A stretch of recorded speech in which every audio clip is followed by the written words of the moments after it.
وبركاته. اللهم صل وسلم وبارك على سيدنا محمد. اهلا بيكم في منوعات هالة الجندي. اتمنى يا رب تكونوا بخير وصحه وسعاده. النهارده الماسك بتاعنا جميل جدا، وحاجات احنا دايما بنرميها ما نعرفش فوائدها قد ايه للبشره. بجد رائعه جدا. وهي طبعا قشر البيض، طبعا انا قشرت البيض بعد ما سلقته اهو، وبعد كده هطحنه زي ما انتوا شايفينه. اطحنيه ما تبقاش ناعم على فكره، علشان يبقى منه كمان سكراب بيفتح البشره ويديها نضاره.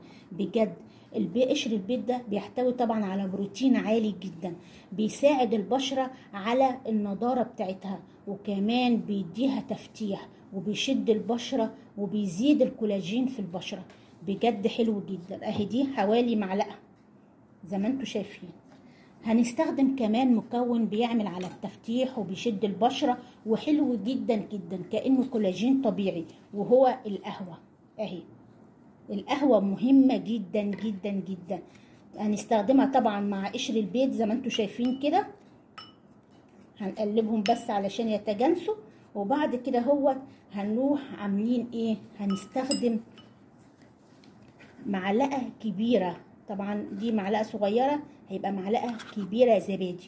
الزبادي بيعمل على تفتيح البشره بطريقه حلوه قوي قوي قوي، بيديها نضاره، بيديها تفتيح. كمان بيساعد الناس اللي عندهم بشرتهم حساسه على انها ما تتحسسش من المواد اللي موجوده فيها.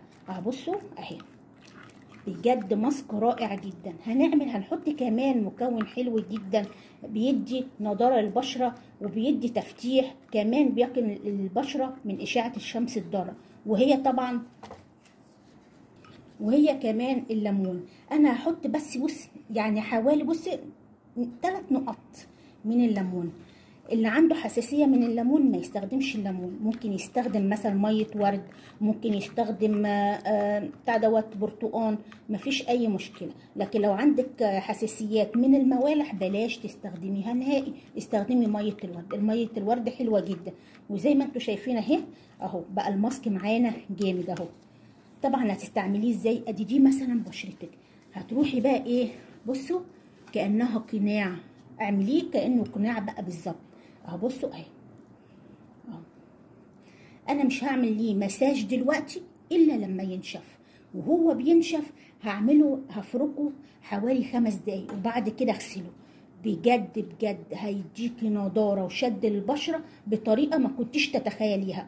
ماسك رائع ومن حاجات موجوده دايما عندنا ومفيش اي تكلفه، لان المواد الطبيعيه بتحسن جدا من البشره. ودلوقتي حاليا كل الناس اللي بيستخدموا الحاجات الطبيعيه بتديهم نضاره جامده جدا، والعالم دلوقتي بيتجه للمواد الطبيعيه علشان ملهاش اي اثار على البشره.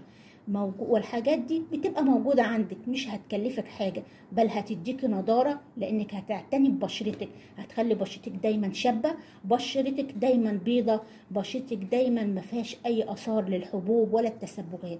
اتمنى يا رب ان الماسك النهارده يكون عجبكم.